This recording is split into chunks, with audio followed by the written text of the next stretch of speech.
Please take your seats. We'll begin in a moment. Thank you.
Okay, everyone, if you can please take your seats. We have many people online that's patiently waiting for the session to begin. I'm going to start with some announcements. It seems a way to start the day here. But first of all, I would like to wish our Muslim friends a very happy New Year. So I believe yesterday was your New Year, so first day of the New Year. So to our Muslim friends, Happy New Year.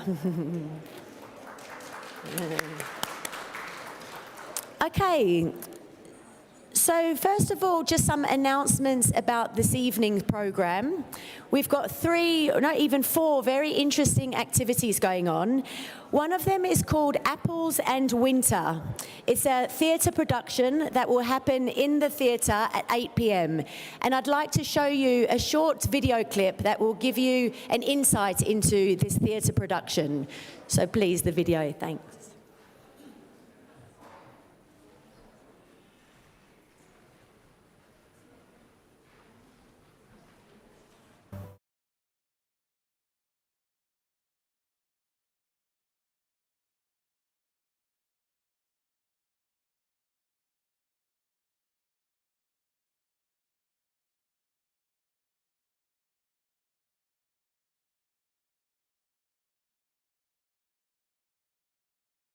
Important part.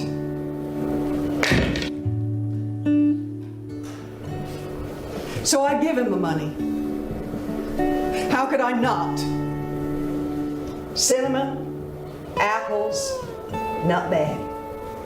They can do what words can't. You had to be there, I guess. First week of kindergarten, and the phone rang. It was the teacher asking me to come and pick him up. Something had happened with some other kids.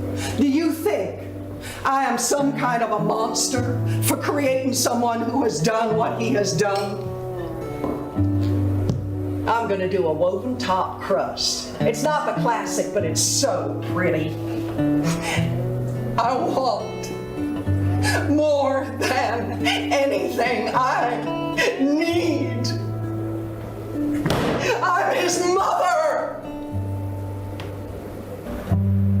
Your son has asked for a piece of your pie.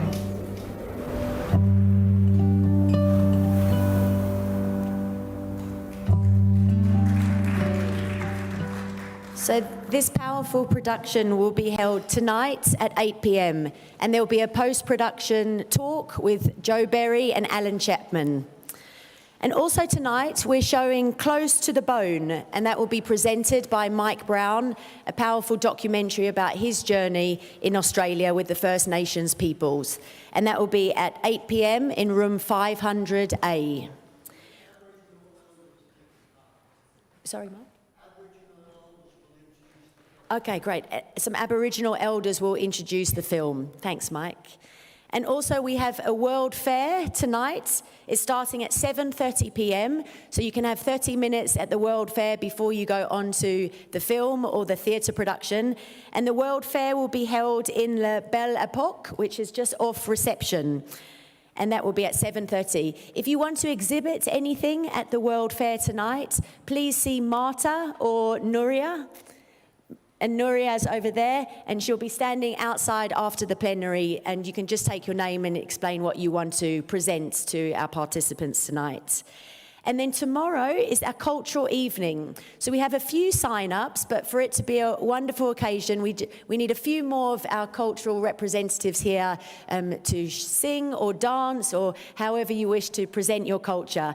Again, if you'd like to be involved in this, tomorrow night at 7:30 p.m. is again to see Nuria. Okay, so I think those are the announcements. We are on our third day.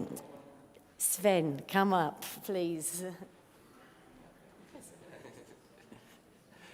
Yes, good morning. We are continuing our art installation home, which you have seen a little bit about here yesterday. I know it's a full program. It's a running thing about what is home, what is it to us if we have to flee, if we have to stay, is it the people, the building, these kind of things. So it's me and 2 Ukrainian artists. At 1 o'clock today, we'll do it here. 1 till 2:30, you can come for 10 minutes, 5 minutes, 30 minutes. You can write on a piece of paper what home is to you. So we'll be here at 1 till 2:30. And come, take a little short lunch, some of your free time, it'll be worth it. And meet me and the 2 Ukrainian artists, Polina and Katarina. Thank you. Thank you, Sven. So we're on our third day, time is flying, and we've been acknowledging the historical wounds of the past together. Now this means different things to each of you. It's a deep concept, it's complex, sometimes it's not logical, but with this acknowledging historical wounds and how we're each honouring these different stories, together, these are necessary steps in how each of us can create these new shared narratives. And it's these shared narratives that can lead to healing. So we're doing this in this forum, in your community groups. You're sharing a special space where you're hearing each other's stories.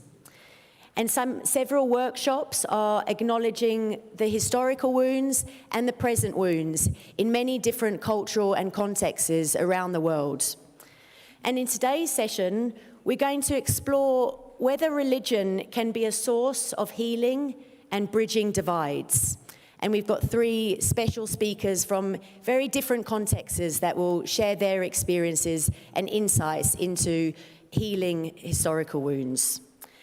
So before we start, if we can do a Mentimeter, just to read the room in what is a source of healing for you. So if you can, please, I invite you, take your phones out. If you can get a screenshot of the QR code, that will take you to menti.com. Or you can go straight on URL, menti.com, and enter the voting code. So what is a source of healing for you? I'll give you a few minutes to find menti.com.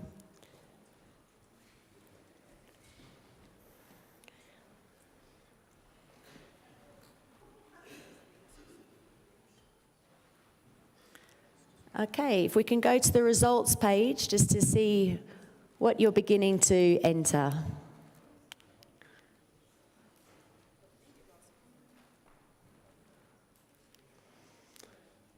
Okay, so the bigger the word, the more of you have chosen this as a source of healing for you. So many of you, healing you find in nature, with music, and in silence reflection. Forgiveness, honesty, hugs, I like that one. Mountains, conversation.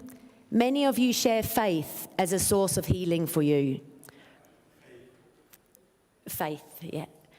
Writing, fellowship. Few of you find Caux as a source of healing. Connection, meditation, forgiveness, friendship, God and prayer. So if we can leave that slide up, and as each of you votes, but nature, music, and silent reflection is a common way for us to share as the healing. So thank you for participating in that. While I'm on thank yous, I just want to take a moment to thank our tech team. They've been working tirelessly, so thank you so much. Our interpreters, thank you, and for each of you in your participation up until now. I'd like to introduce Wadia, a friend and a colleague to many of us. If I can have her slide. So Wadia is from Lebanon. She's associate professor at the faculties of education of the Lebanese University. She's a researcher, she's had a doctorate, and she's also involved in a very powerful trust-building project in Lebanon, working with teachers as agents of change and as trust builders. So Wadia, please, the stage is yours and you can welcome our guests. Thank you.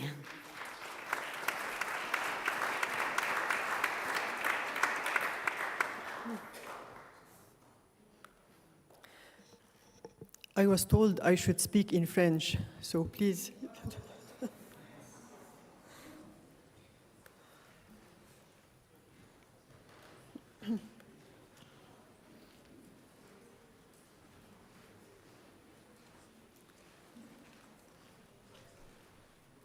Okay.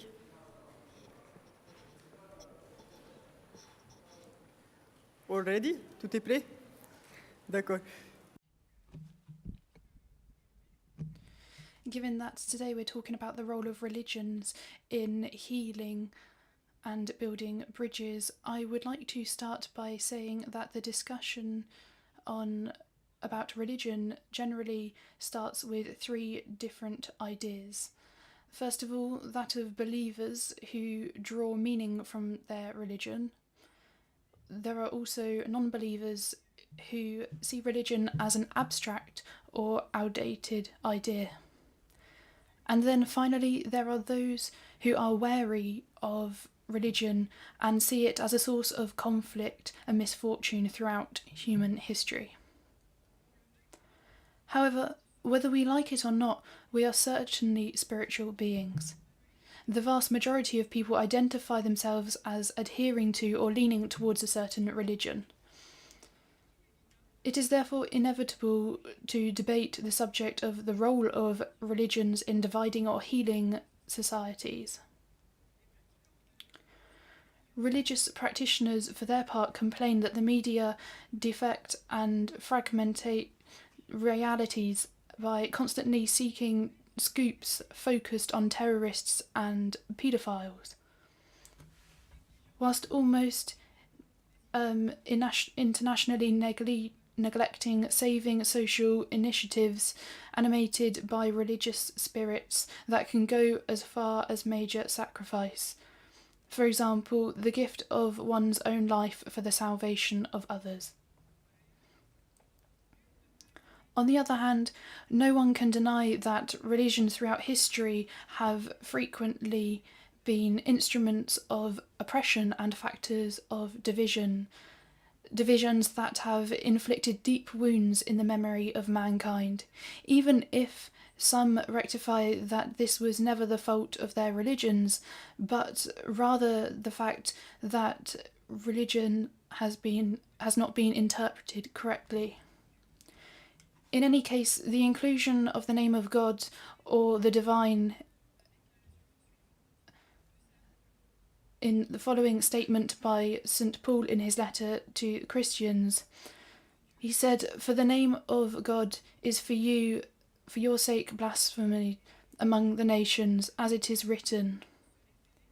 And there he made reference to the fact that the prophet Ezekiel was speaking to Jews.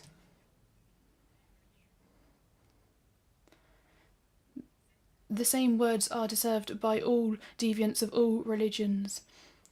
In this plenary, we would like to have a look at the full picture. We are at a time when religion are beginning to achieve a certain coalition of consciences, despite the general mood of return to extremism and fanaticism throughout the world. Perhaps these islands of hope that nourish living together and serving the common good are still invisible to many.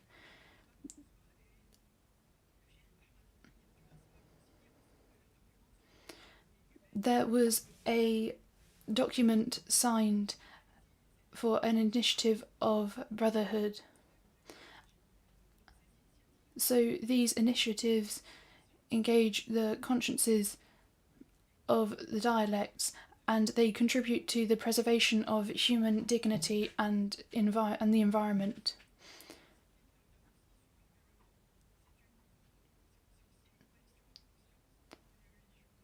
It talks about bringing religion together. Today we are delighted to have among us people of faith who also hold positions of responsibility in their different communities. We will be enriched this morning by their experiences and their testimonies as people committed to dialogue, reconciliation and healing the wounds of the past.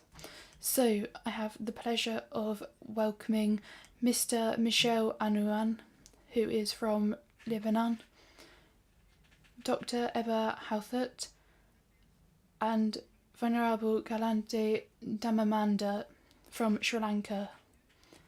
So first of all, we have Mr. Michel Anouan with us.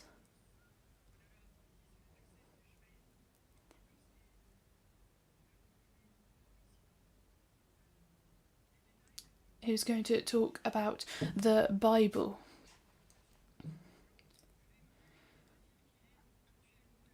He is currently the president of the Patriarch Assembly and for Catholicism. I would like to invite you to take the floor and to speak to us about the initiatives that are going on and your role. Thank you.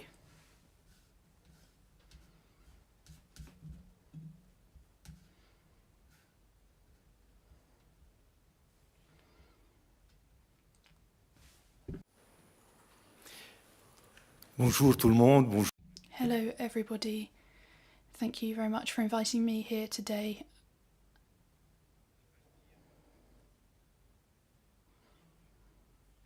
Given the title on religious differences, we are often divided by our differences, but can religion be a source of healing and building bridges? Religion, which determines man's relationship with the sacred, also means belonging to a religious group that expresses the same faith in God. Faith is expressed through prayer and through active reception of holy books, so that believers can draw inspiration from their convictions, their behaviour and their attitudes, and they put this into their daily life. We understand that true faith is that which brings man closer to God in order to know him better and to be faithful and to help him accomplish love. This means making the journey to love God with all one's heart, soul and strength, and to love one's neighbour who is created by God in his image and his likeness. This is true faith and true belief. So we are right to wonder about the contribution of religion to peace, since many religions proclaim about the greatness of God, the merciful and loving Allah, and invite us to be faithful to him and to follow his commandments, which call on man to live in justice, to live justly, and to love his neighbour. But why are religions often a breeding ground for hostility between men, and why do religious differences often divide our societies? All of these misdeeds that still tear our societies apart in the four corners of the world are caused by policies of fundamentalism and division, and by systems of unbridled profit and ideological hate and tendencies. These manipulate the actions and destinies of men. This comes from the document of human fraternity. Indeed, belonging to a religious group could distract believers from the essence of their faith if it is exploited negatively for other purposes. Hence, we see all over the world how religions, which should profess love, become a breeding ground for hatred and war. Often, in order to defend ourselves and prove that we have truth and that our religion is good, we seek to demonize the other, or to even give false ideas of other religion. This leads to total ignorance of one another, with a great deal of negative judgment stemming from what has been included in, which has been indoctrinated in people's minds against other religions and believers. But on the other hand, we might ask, can religion not be a source of healing and bridging? On the 4th of February 2019, Pope Francis and the Grand Imam of Al-Azhar published a document on human brotherhood for world peace and for common coexistence. Already from the very first lines, it is said that faith leads the believer to see in the other a brother to be supported and loved. This document invites all those who have faith in God and faith in human and brotherhood in their hearts to unite and work together so that this document becomes a guide for new generations towards a culture of mutual respect. It helps people understand the great divine grace that makes us all human beings, brothers and sisters. The experience in Lebanon of Christians and Muslims living together before and after the war shows us how much mutual respect and help there is between them. They rub shoulders at school, in universities, and in their workplaces. But unfortunately, when religion is lived in a superficial way, its followers are easily manipulated for political ends. This causes division and fostering religious fanaticism. In order for religion to help our societies heal, it must be practiced with sincerity and with deep faith. This faith lived deeply leads us to know God and to have a personal relationship with him. The true faith in God makes us more human, makes us more merciful, and it allows us both theological and human virtues. I lived through war in Lebanon. I risked my life more than once being displaced with my family and my fellow citizens from my village, which was completely destroyed. After the war, I insisted that we rebuild our home. Our home, which was in a majoritively Muslim area. because I believe that Lebanon can only recover its salvation and its mission through mutual forgiveness. This is why I am working with the Assembly of Catholic Patriarchs and Bishops in Lebanon, with the Lebanese who have had this experience. We do this to encourage the purification of memory, which consists in recognising the mistakes that we have made towards each other and apologising for them. I also pursued this dialogue in my Diocese of Byblos, where I have set up a committee for national dialogue between Christians and Muslims. So I would like to finish by telling you about an experience of forgiveness I had in Lebanon. Following the massacre of some 50 innocent Christians in a mixed Druze-Christian village in Caux in 1977, the parish priest worked hard to help Christians forgive. All of his preaching was based on the proclamation of Kergima, i.e. the proclamation of Jesus, victory over death as a source for them to experience in their own victory over death through forgiveness. Later on, in a reconciliation meeting, the Druze sheikh addressed the parish priest, and he said, "Reverend Father, you are better than us because you know how to forgive." Thank you very much for your attention.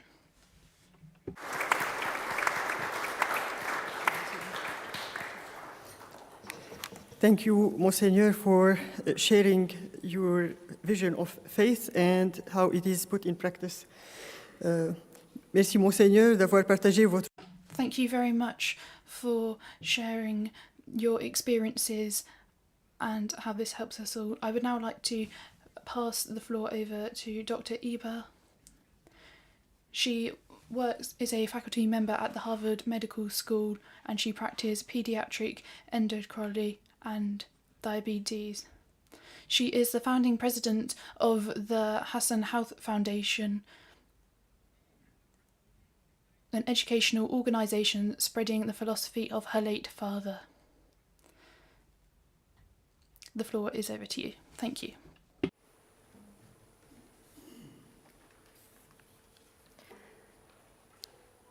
Bismillah ar-Rahman ar-Rahim. The Quran reads, "We have sent you for none else but mercy to the worlds."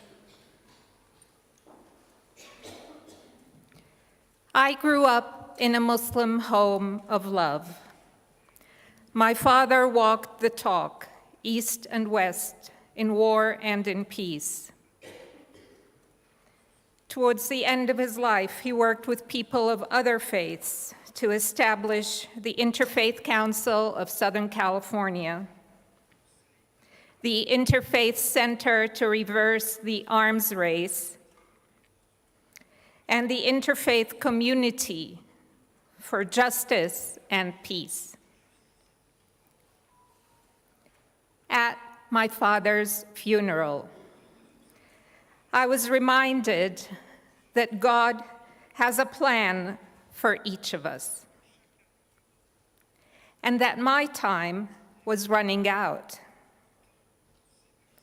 The 4 moral standards of Frank Bookman came to my mind, and of these, absolute love invaded my consciousness. As I recalled my father saying, "Religion is a verb," I prayed for God to reveal my next action plan. I was led to establish a nonprofit foundation with the stated mission of spreading the message of love in God. the Hassan Hathout Foundation holds national contests for school children on how to grow a loving heart.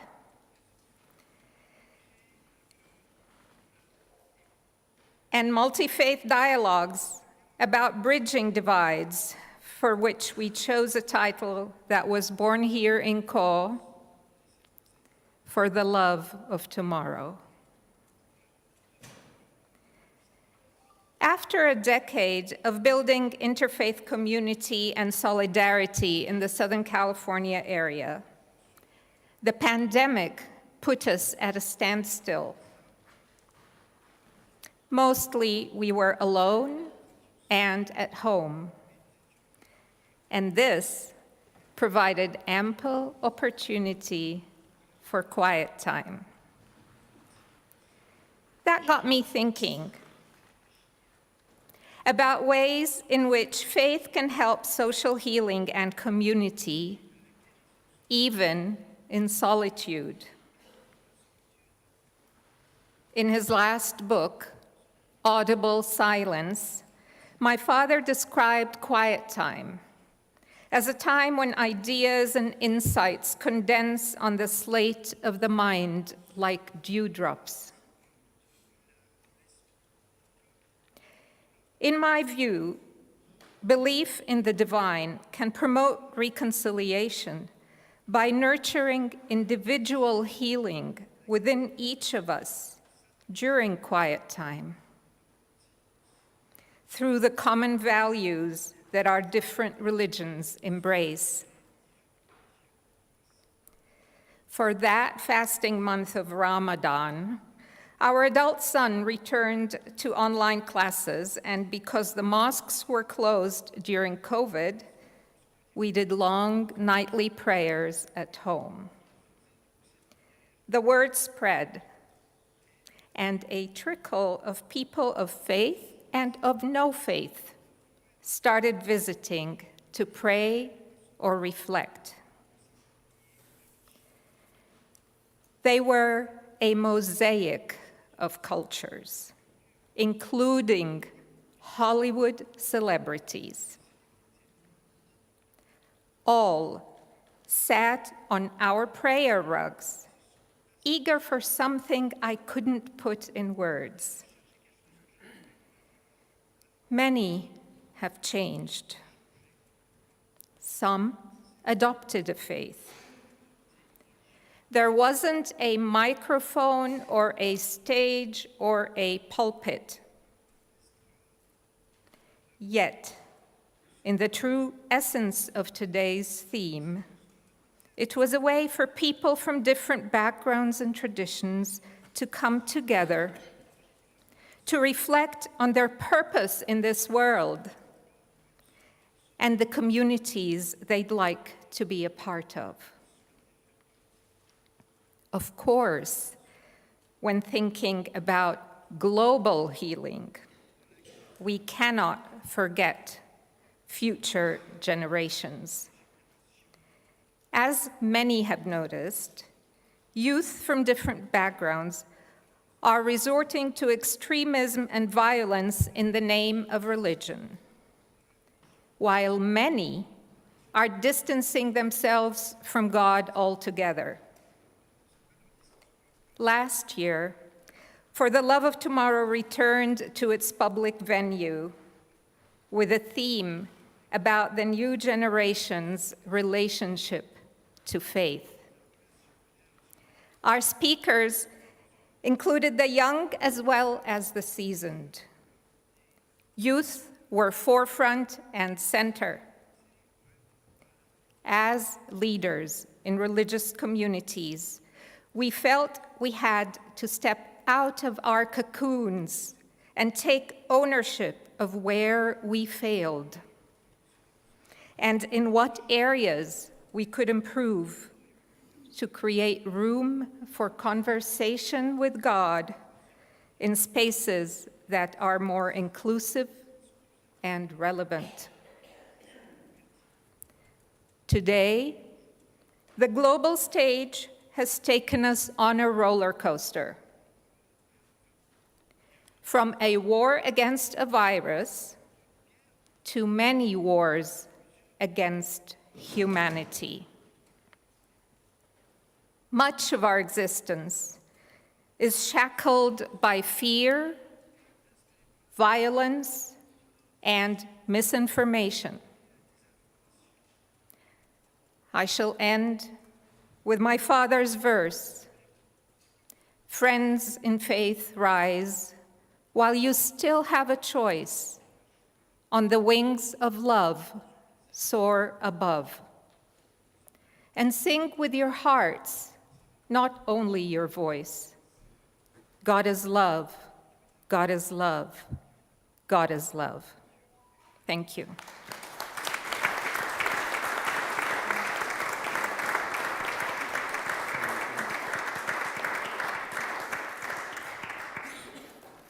Thank you. Merci beaucoup, Dr. Thank you very much for this wonderful intervention about how you have seen faith as a source of celebration and a source of love. So now we are going to listen to Galkande Dhammamanda, who is going to talk to us about Buddhist traditions. He is a Sri Lankan monk of the Dhammamanda Buddhist tradition. He's going to talk to us about how social healing can be possible, and he's going to talk to us about his initiatives too. Over to you.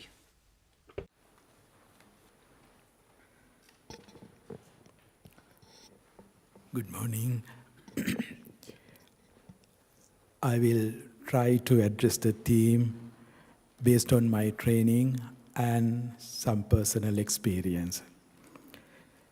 The emergence of religion is often discussed as a result of divine intervention or as the fulfillment of inner qualities developed by a human.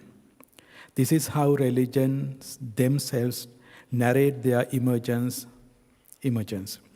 I, as a Buddhist, learned all these stories about the emergence of Buddhism as a child.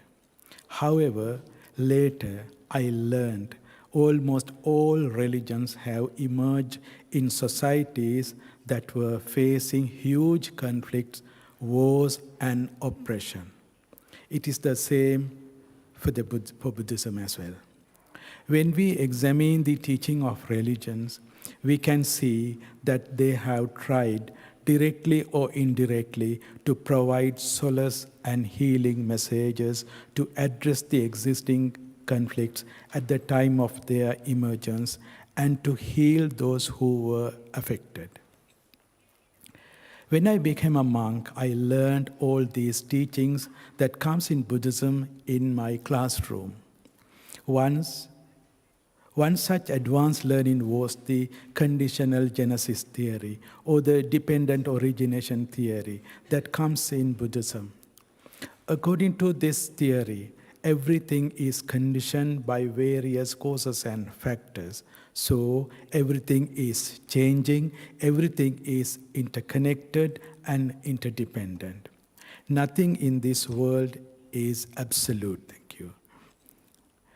It is the common error of human not to see this whole process and come to conclude decisions based on only what he or she sees or hears.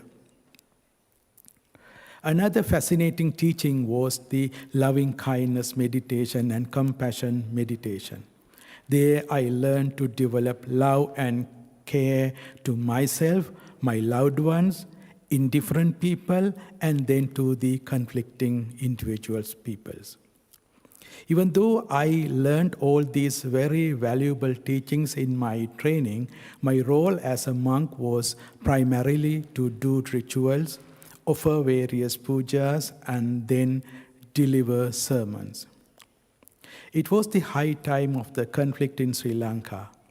As a young monk who was living in southern part of Sri Lanka, it was part of my religious duty to attend funerals.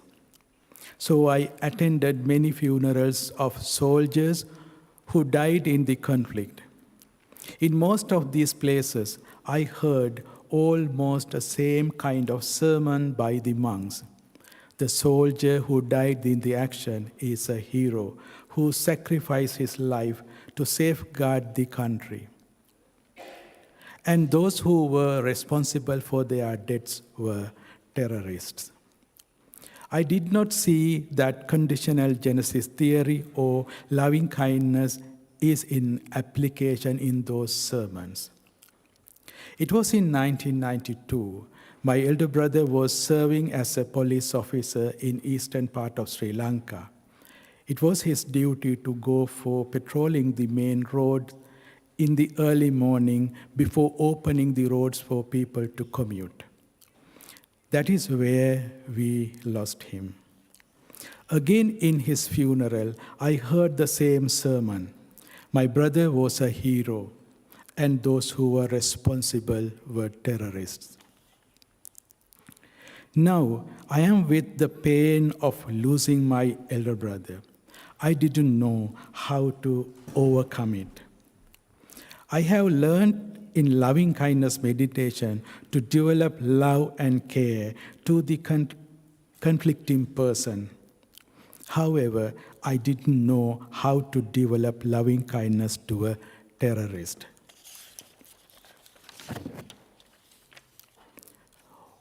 One fine day, I was sitting under a tree alone. It was around 10 p.m. The first time I could develop my thoughts as, whoever who happened to take a gun against my brother, may he or she be well, may he or she be happy, may he or she be free from fear. If that person also is no more in this world, may that person also find the ultimate peace in her journey. There, first time I felt so much of relief. It was like getting rid of a heavy stuff I was continuously carrying in my heart from the day of my brother's departure. There I understood loving kindness meditation is a tool for healing ourselves. I got a chance to be part of a program called Mandela Dialogue. The first workshop happened in Cape Town. The second was in Sri Lanka, in Plénière, about 40 kilometers away from the place where my brother faced that unfortunate incident. As part of the activities of the program, we got a few options to select. The one option was to go to meet former combatant. I selected that option. There, I met 5 former combatants from Plénière district. First time in my life. 3 men and 2 women. When I heard their stories, particularly the story of Jekala, a widow, it was very difficult for me to bear it. It was difficult for me to bear because the story I had heard about them over the media and the actual story was so different. The conditional genesis theory I learned in the classroom suggests that everything and everyone is conditioned by various factors. It suggests that no one is born to this world to take a gun or to do harmful things. If one happened to do that, it is the failure of so many other factors. I understood that if Jekala got a good atmosphere to grow, where her identity is respected and accepted, her future was assured, she would not have taken that path. In conclusion, yes, religion offers so many things to heal and connect. It is for us to identify them and put into practice. Thank you.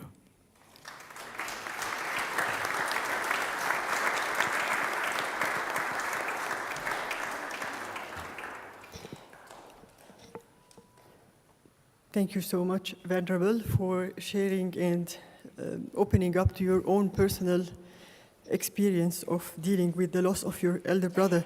Well, I remembered now as we were discussing, Talia and I, whether I should go or she should go, because we are beyond the timing.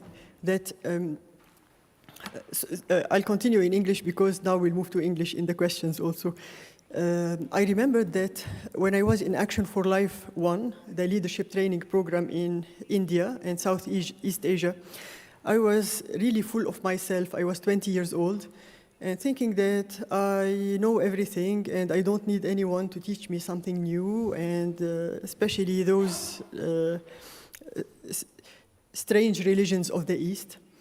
And then a Hindu, an honorable man from South India, came to me out of nowhere and he said, do you know why you have so many wars in the Middle East? I said, why? He said, because you speak about God instead of speaking to God. And he left.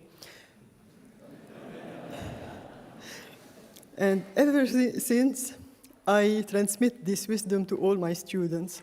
But what is so amazing about this morning is that with our three speakers, we have traveled from the Middle East to the Americas to the Far East, and we knew through their wisdom how they are dealing with situations in a way that proves that this is the kind of people who speaks to God far more than speaking about Him.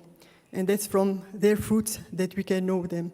And I ask myself, how in initiatives of change can we make more effort to shed the light on this kind of religious practice rather than the horrible, horrifying sights that we witness, especially during the past few years through terrorism, etc. And now I will hand it to Talia and get back to you later. Thank you. A round of applause, please, for our speakers and for Wadia. Thank you so much.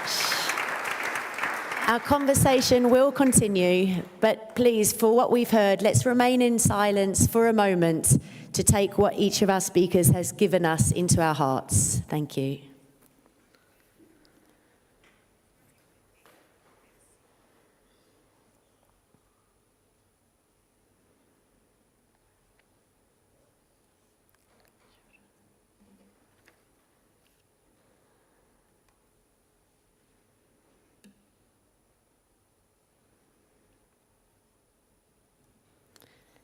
Thank you. And before we continue the conversation with all of you, I'd like to invite our singers onto the stage, please. And they're going to sing a song called Look at the Children. Thanks.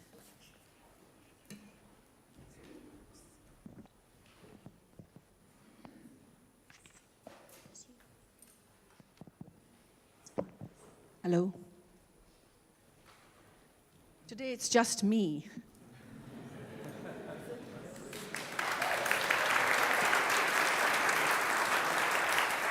This song is called Look at the Children. It is written by a friend called Penelope Thwaites from Australia. She's known to many of us in this room. In the early 70s, she, along with many young Europeans, came to India and were in Calcutta. I think it's fair to say Calcutta as a city probably has the highest proportion of, has a high population in the world, where people still live on streets in some areas. This song is more for me a reflection than a song, so you must listen to the words and not my voice.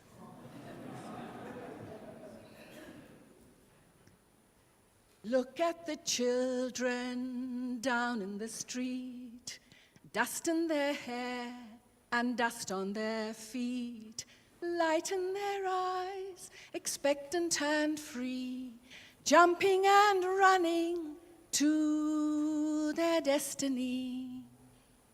What is the future? What is the future they'll see? Will they see tyrants enthroned in the land, Will they see science, their future all planned? Will they see peace, or will they see war?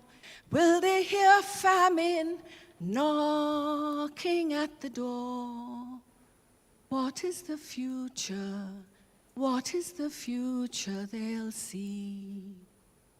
Man soars through space to distant stars, yet to his neighbor he lives behind prison bars. What kind of power are men going to wield? Will we show now that hate can be healed? Can we turn steely softness to care? Could we bring answers, hope where there's despair? What is the future? What is the future we'll see? Look at the children down in the street, dust in their hair and dust on their feet, light in their eyes, expectant and free, jumping and running to their destiny. What is the future? What kind of future? What is the future they'll see?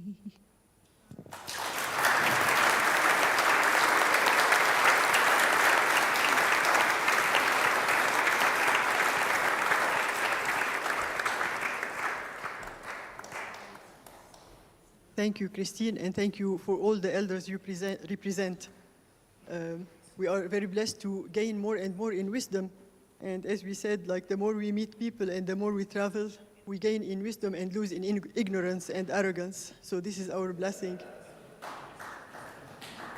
So let us be enriched more and more by now turning each of us to our own neighbor and discussing the insights that we got from the talks of today. And maybe thus we'd be developing questions that we'd like to ask to the audience. So in first place, I'd like you to turn to your neighbor and within 3 minutes, join another group, so become 4 people discussing, and then we'll be taking on your questions to the speakers of today.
Hello, hello. Hello. Okay. Can you hear my voice? No?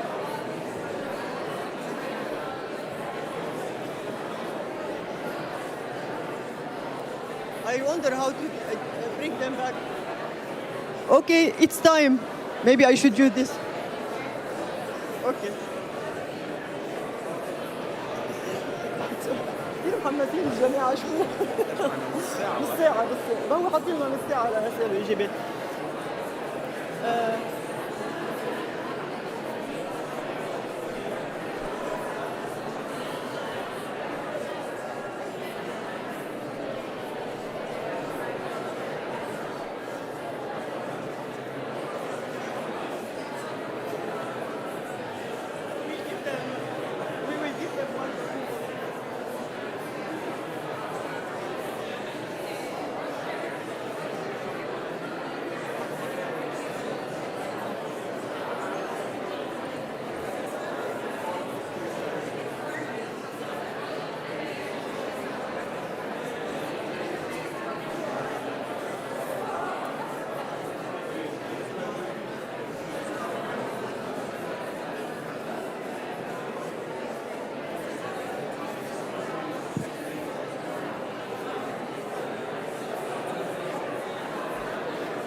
Hello.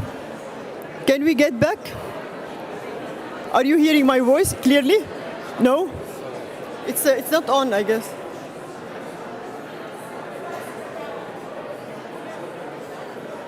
Wahan? It's not loud enough. I don't know why. Okay, can we get back, please? Now it's on. Hello. Excuse me. They're back. What? Okay, we're getting back together, please. Thank you, thank you. Oh, I was looking for it. Where were you? Okay. You didn't need it, actually, that's why. Thank you so much. Actually, none of our speakers needed the bell. They were really punctual, and congratulations for that. Thank you so much. Thank you. So this is an amazing dynamic. I hope it means you have very interesting questions to ask. And now the floor is yours to ask or to give insight or share, or maybe ask the speakers to also share their own experiences further. They are ready for that. So who's requesting the mic? Okay. Can we have someone to take the mic to the, please?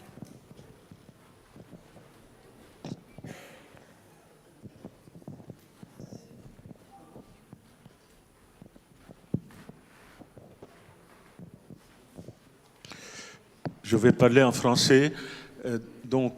I'm going to speak in French. My question is to you. I would like to say thank you very much for everything that you presented. It was very enriching. My question is the following.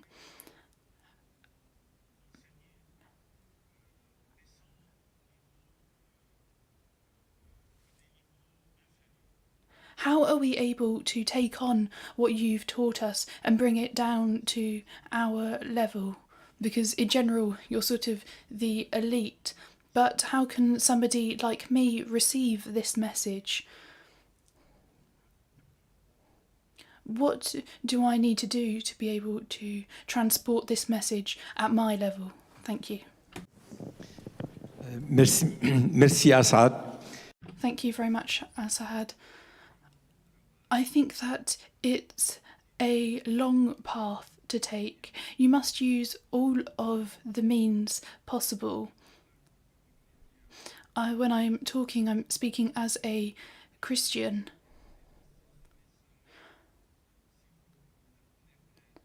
I try to share this message with all different types of religious people. But the most important thing is to start. The second instrument is to use media. We know that today media can reach many different people, even those who don't come to church or go to the mosque. Maybe it's via YouTube or other means of communication. So this is important, to produce films which are going to speak about these messages. As we have all mentioned, sometimes fanaticism or extremism comes from people who don't live through faith in the correct way, or who are not deeply talking to God. So this is why it is very important for us to have many different means of sharing messages, whether it's in very small groups or no matter where. It's important that we all work towards this, even across social media as well. Thank you.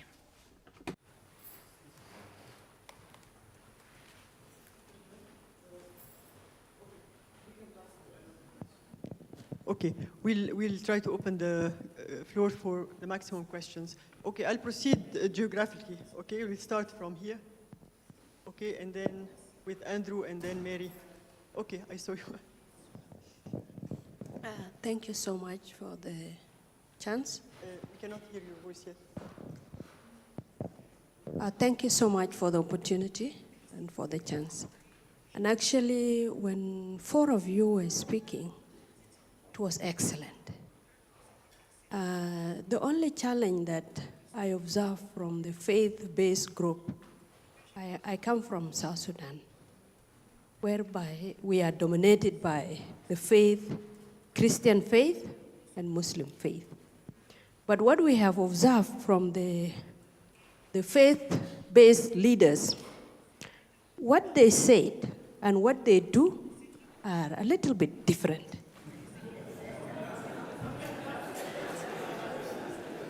And that one sometimes confused me, and sometimes I decline.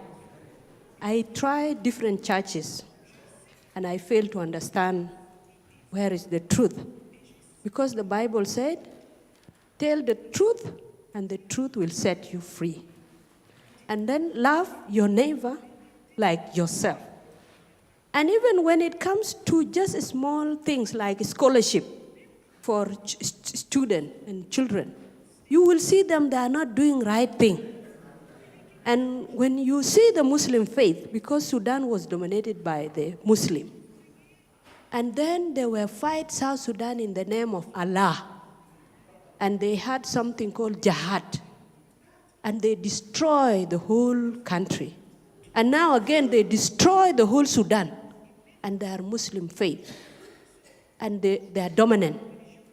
So I actually attracted by the session of the Caux initiative of change. If the religious can also change and act based on what is written by the Bible or what is written by the Quran, as there is the word you have said, that the man of wisdom came to you and said the reason why in the Middle East that people are destroying themselves is because they are reading but not doing what? But talking about God, but not talking to God. Okay, I'll give the mic to Dr. Hathout to answer. Yes, so we need to talk to God, and which way? That people will feel like, what you said, not only the faith-based group, even the leaders. Even sometimes we fear, you will see people talking differently, but what they will do is different. Thank you so much. Thank you.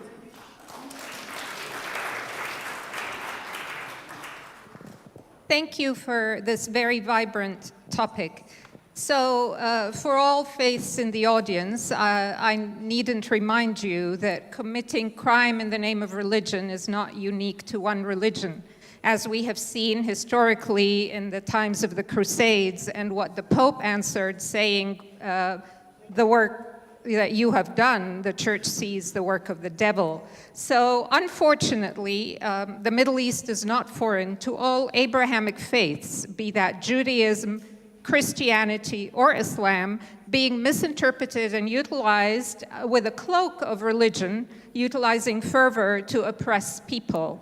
In terms of whether talk meets action, that relies very much on human relation.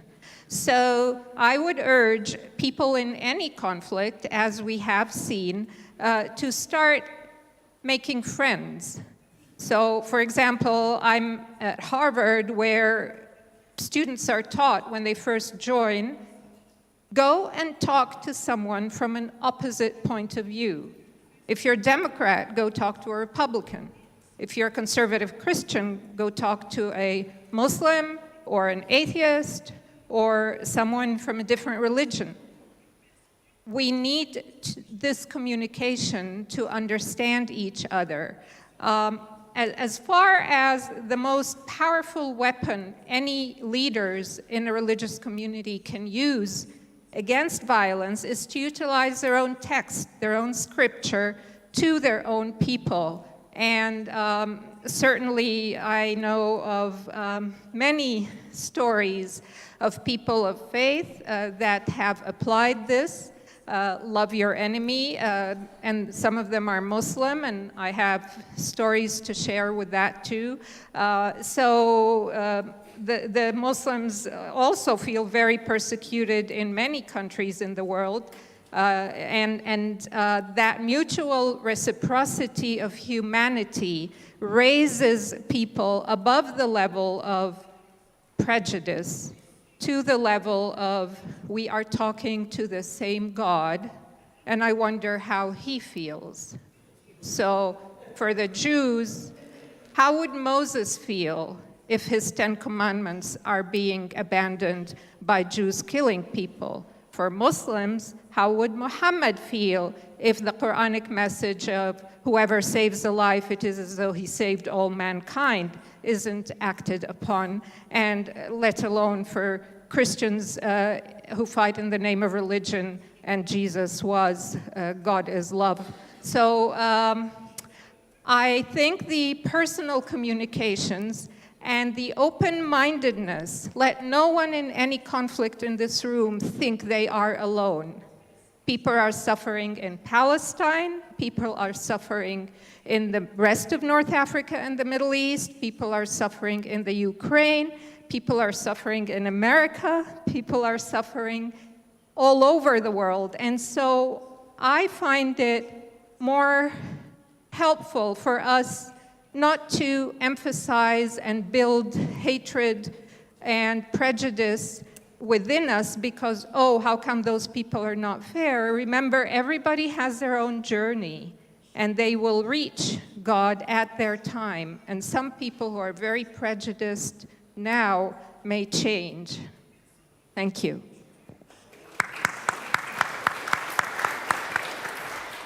Thank you. We move to Andrew. Yes. And then Mary. Yes. Thank you very much. My name is Andrew Kwong, originally from South Sudan, actually, divided now into two. My question was a little bit longer, but I felt that a mayor from South Sudan have stolen the first part of it. And I'm happy with that because I was left with the last part of my question.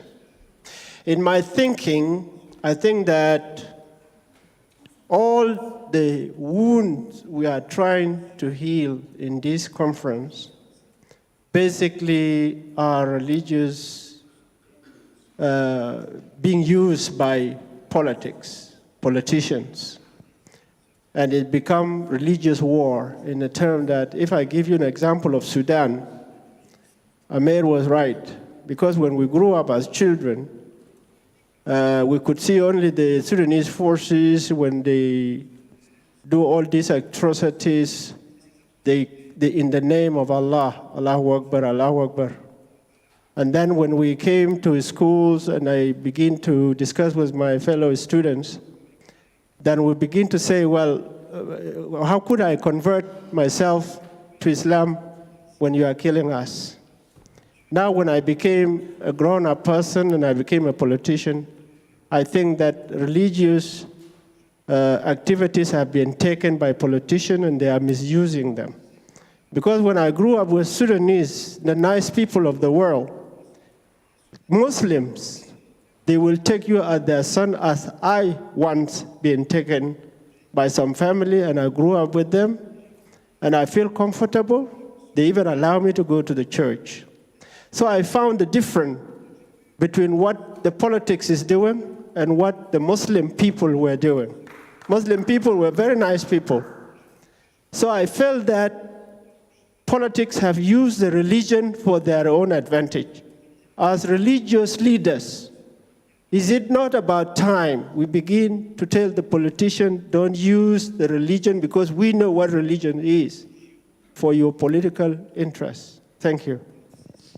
Thank you, Andrew. Thank you. Oh, Mary. Okay, and then. Thank you, Odia. My questions will go to His Grace, Bishop. In his speech, he talks about the relation or the Son and the Father and the Holy Spirit, and he talked about the prayers or not the prayers only, the behavior and the attitude. And my belief as a Christian, to have a purity on your body, you need to commit yourself with the daily prayers or a Sunday prayers. But with this generation, I always see very rare to get some young generation going to the church, as even with my experience, I always come to Caux as the Catholic and I go up to the hill there to attend the prayers. Since 2003, I just get some people on my age and some my elders. We always attend the prayers in the morning. With this generation, they always keep, sometimes to read some Bible direct from the internet. I don't know how do they make the prayers with the internet also, or what. So do we need to evangelize again and come with a lot of missionaries? Because with the prayers, this is where the body, the commitment, the spirit, and the connection with God even will be strengthened. So I don't know how far the Christianity and His Grace Bishop that can do or could do with this generation, because we see the world is full with conflict and devil and so many problems facing and confronting that generation. Okay. To my sister, Afaf, I forgot. Dr. Eva. There is an update here with this world. And in Islam, there is a woman cannot lead the prayers. And I have some small group of Muslim ladies, I met them, coming from Afghanistan. They said the mosque, which is the imam, is a man. She don't pray on it. the leading of the prayers always. This is their thinking and their understanding with update of this new global understanding. So I don't know how far Islam will update the thinking of the imam or imama for a woman to lead the prayers. Is it Islam will be behind that thinking? And this update of the new generation, the women can lead the imama to pray in front of the men. So I don't know how Islam will balance this with the understanding of this new generation globally. Mary. Thank you. Thank you, Mary. And it would be really profitable for us to focus on healing the wounds of the past, how religion can help us in this level. I'll pass the mic to Monseigneur and then to Hiba. Merci pour la question. Thank you very much for the question. Yes, it's true that the Catholic Church for many years now has always talked about the importance of bringing new people into Christianity.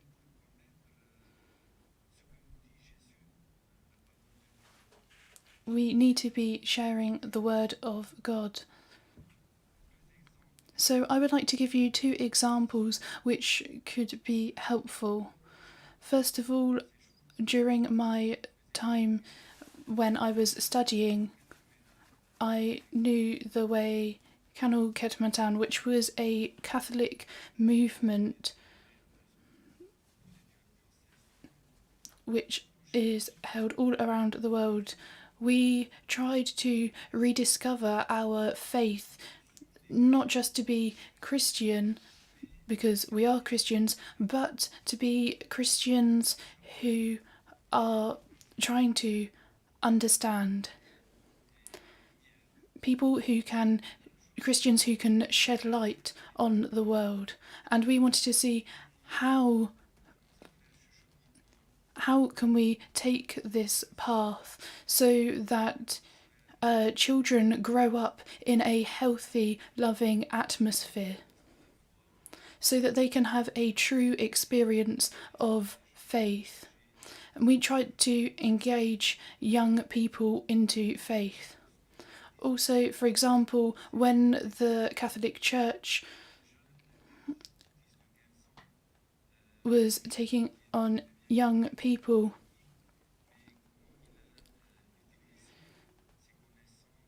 we were trying to see how young people were using their awareness and how young people are trying to get to know Jesus. There was a particular child who had lived through illness, and he was trying to find love through Jesus and God. So we were trying to think, how can we help a young child of 15 years old to become at one with religion and faith? And this was a challenge because you have to work a lot. I can confess that within the Catholic Church, we put more effort on Mass and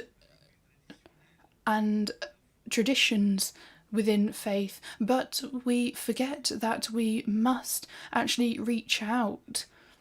We must spread the word of God in a way that is going to help other people and reach other people. I think that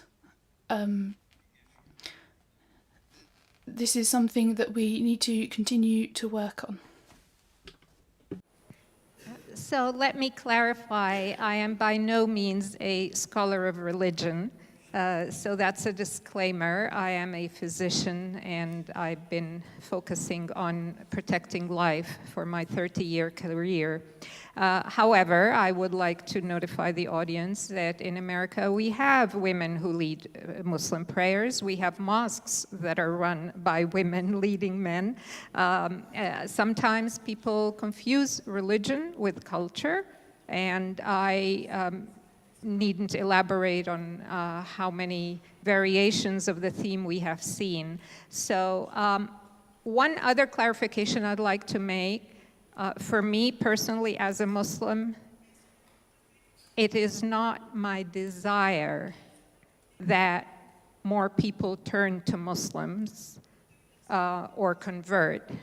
It is sufficient that Christians be good Christians, and Jews be good Jews, and Muslims be good Muslims.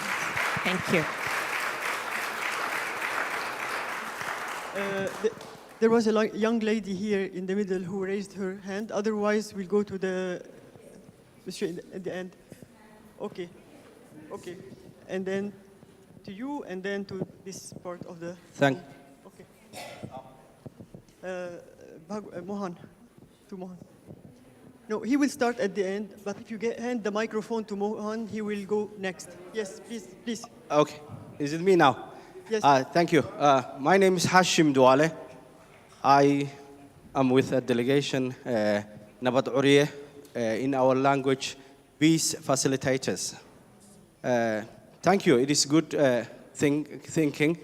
And I want to make one disclaimer. If I am Muslim, I am a Muslim, and I do daft things, don't judge the religion. But it is me who's a person that you need to take it up. Not even my family, because even my twin brother wouldn't do what I do. So let's first think of that way, whichever religion we are speaking about. And it bothers me, since now I have the audience, that people now put Muslim extremist. Those two words cannot go into one sentence, period. Whoever is extremist whatever religion they have, not because they are a particular religion. No religion commands anyone to go and blow themselves or to chop somebody's head. No. And you can look into scripts. The scripts are there. All Abrahamic religions are there. So please, let's not go to the trap, whether it is politician-led or media-led. Those two sentences, those two words, please refrain from yourself in putting into one sentence. If I am extremist, I am extremist, and I do what I do because I'm a bad person, not because, even though I try to justify my actions as religious to anyone, or I claim the only thing that is happening in this world is that good people are silent and few extremists are leading the discussion, and we are polarizing ourselves into those discussions. Period. The other one, yes, religion can be source of healing, but with open-minded. I'm also open-minded. Since a far right now is a political affiliation, I will not put extremism into far right. As long as they debate with me and they want to talk to me about, and whoever does any actions that makes a danger to other people, that's the one who's extremist. So let's continue that discussion and leave the religion leaders or religion itself. I have no right to go to Anglican church and say, can you ordain women or not? I cannot go to a Catholic church and say, why can't you ordain bishop women? Leave to the religious itself, and it will go through its script. And the bridging divides, yes, my question is to the Right Honorable there. What is your advice to the Christians to understand more the Muslim community? Thank you very much. Okay. Monseigneur, سؤال لك في نصيحتك. What is your advice for Christians to know more about Muslims, or the opposite? To understand Muslims more.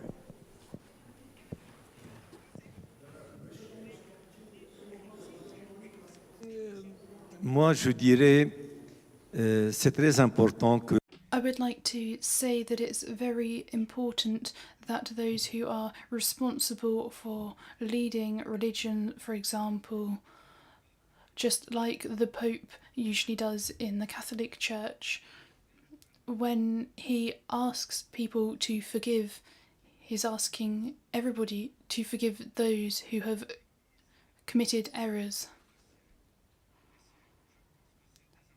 I think it's very important, especially when there is extremism, people who are using religion to commit crimes and do things that are bad. Religious leaders must say no. This does not represent our convictions. They must ask forgiveness as well for all of the errors that have been committed in the name of whether it's Islam or Christianity.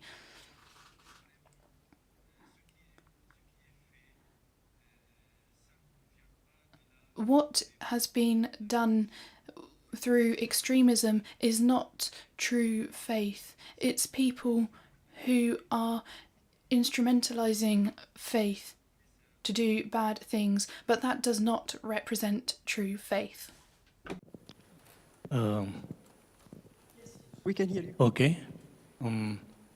This is to Venerable Dhammananda. I'm Mohan from Melbourne, originally from Sri Lanka.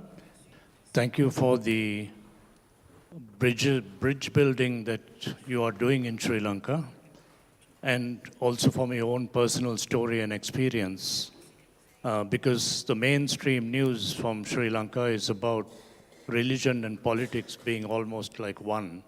How are you finding it making this stand, and what programs are you able to conduct to build more bridges of healing in Sri Lanka? Thank you. Yes, I think most of the cases, like the other countries, Sri Lanka, is religion and nationality and politics are very much interwoven. And when there is an election, if there is an election next year, the project start now itself to dividing and plan things are happening. So it is, and then the Facebook and all the social media, you will see the, that kind of tension goes up, and then the election comes, and then everything goes down. So that is there. So, well, we have paid enough, and, for enough people have died, and so many people are displaced and in diaspora. And now it is to, as His Grace explained, to best thing is to speak, and whatever the media we have, use it and send the message. And there we find people who are isolated here and there, but share the same, then we can connect with. And, that is how, when I started this, I was in a way, for a few years I was alone. I felt, we can't do anything but when I learned to use this social media and all that, I found people and connected many people. And in fact, I am here because of that, when I met and many people around the world. And among monks, I thought there are no monks who are thinking in that manner. I thought all are in the same line. No, there are. And we are networking and we are developing that.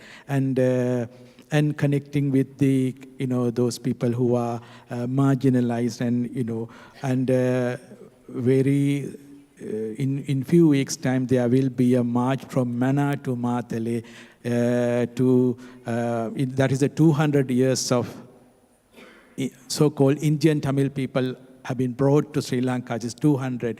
Now there is a, movement, and the monks are, those who are working with us are working with them first time. And yes, it is as almost all these, it is to start and networking and use whatever the media we have and to, send this message.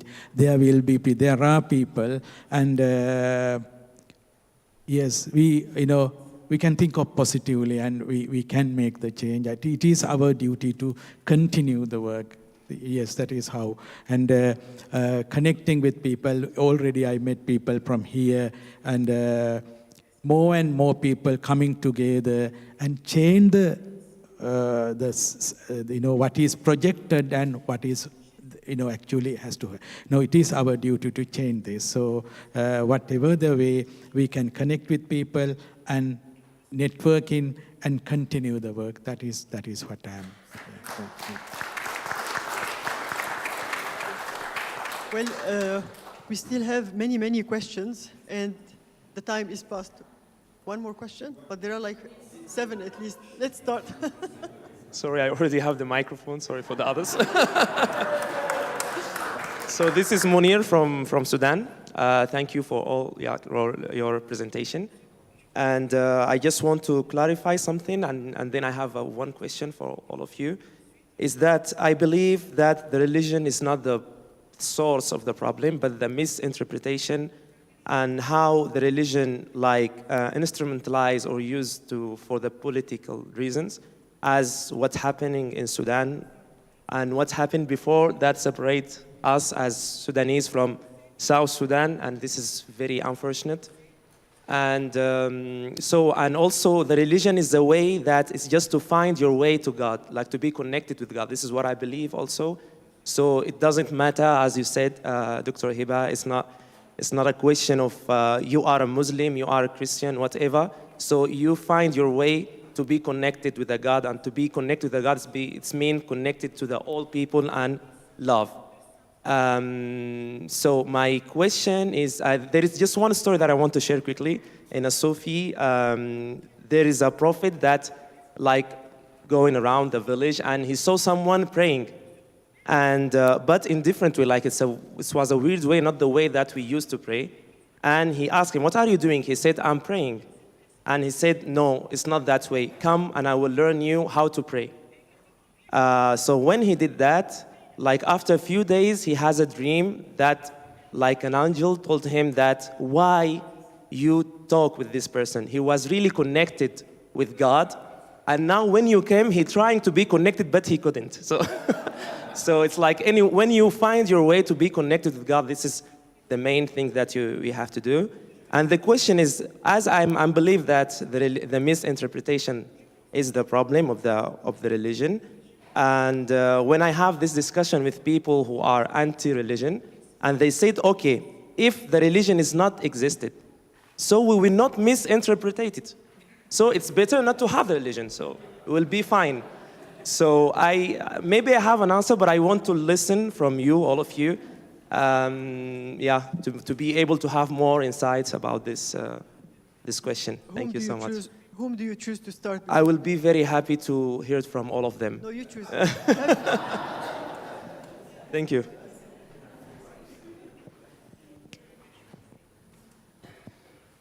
It is a free world, and if people elect not to follow a religion, that is entirely their right and choice.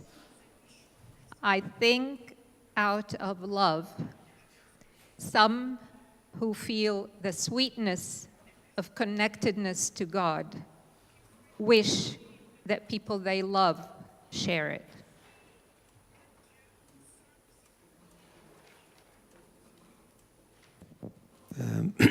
Moi, je dirais que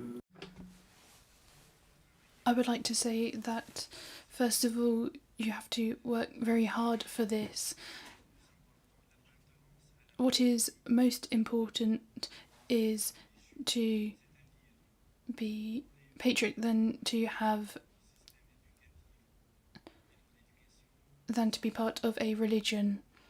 So, for example, with educational systems, we need to be teaching young people that they are Lebanese. As a Lebanese citizen, I have duties to my society. If we are able to make sure that whether Christians or Muslims or someone from any faith is able to, first of all, identify that they are Lebanese, and people should think, okay, what can I offer to my community as a Lebanese citizen? And I think this is a way that we can get people to have a mentality where they want to build together a society which is based on love and based on respect and human brotherhood. Thank you. There are, certain religions that believe on God, that creator, and there are other practices that the idea of God not there. They're more on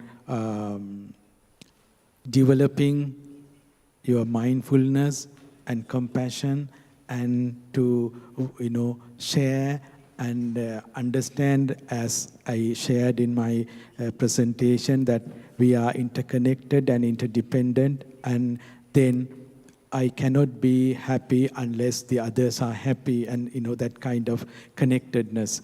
So then if the other people, other religious communities, or those who do not identify themselves as faith-based or not, if someone is unhappy, that will affect to the whole others. So happiness depends on if all we are safe, if we have the opportunity, and if all we have the place to connect with, and to belonging.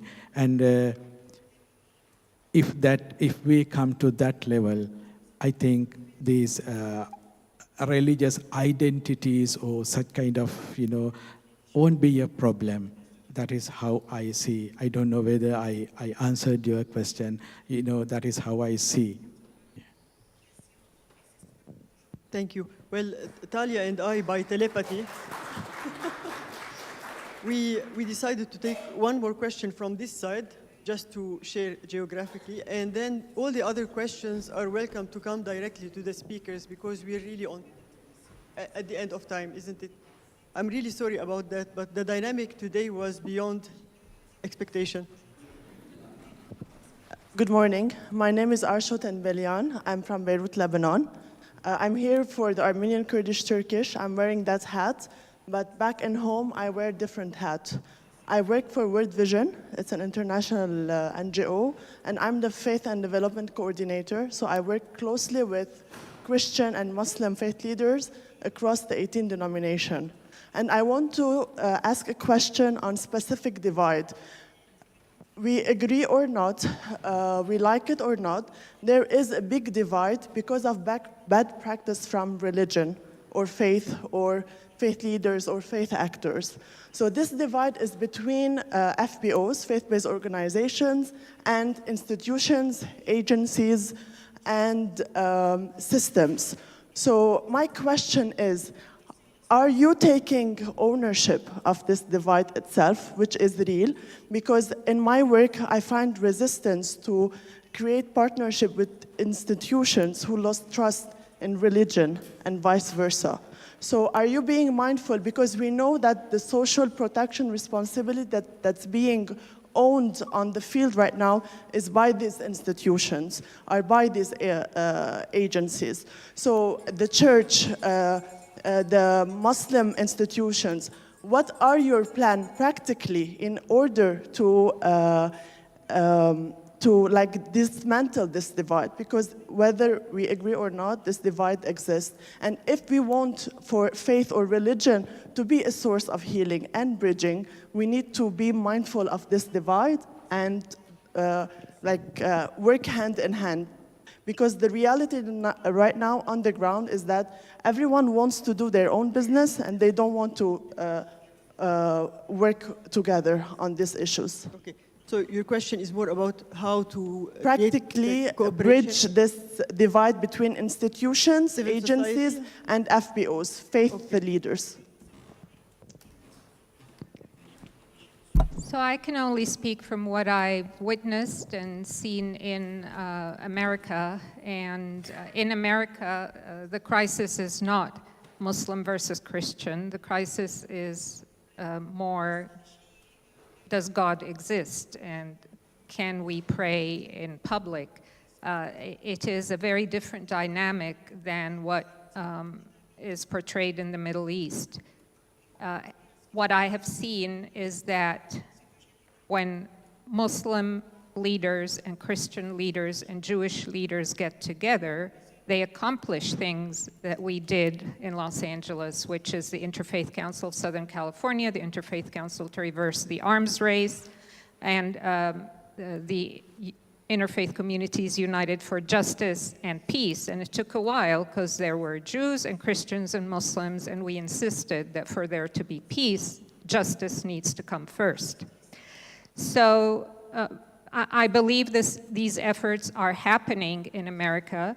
I do not envy many other parts of the world where neither the political leadership nor the religious leadership are elected by the people. Many are self-appointed.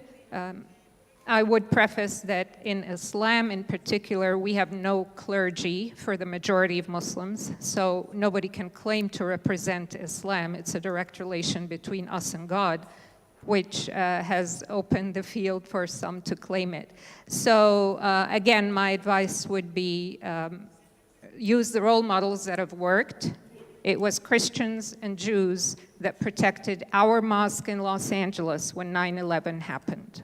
Thank you.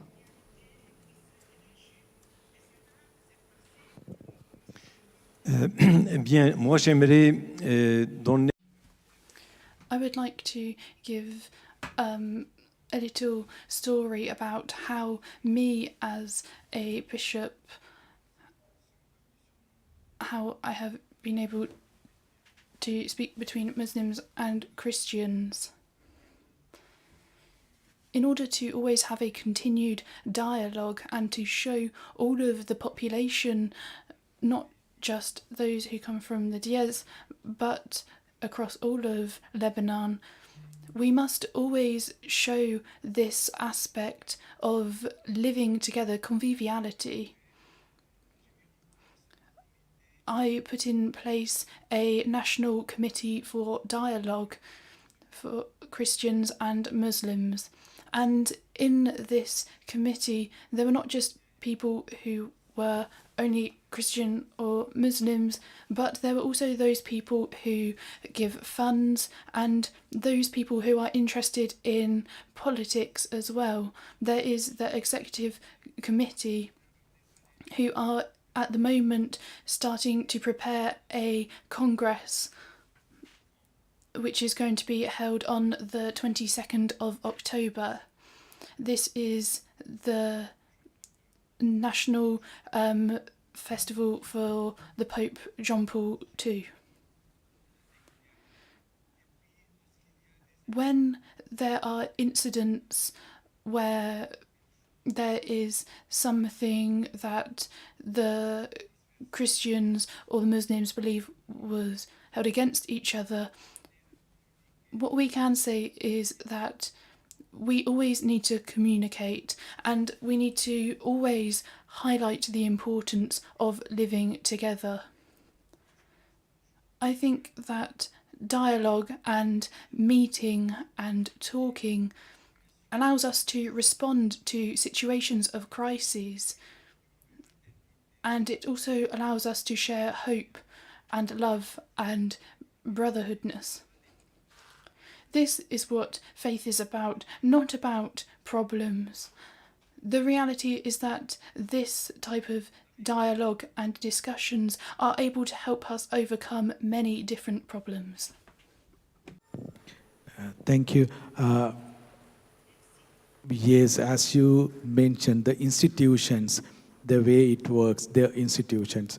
And as we, when the politicians or those who want to get power, when they use religion, and most of the time it is my experience, the institution is silent.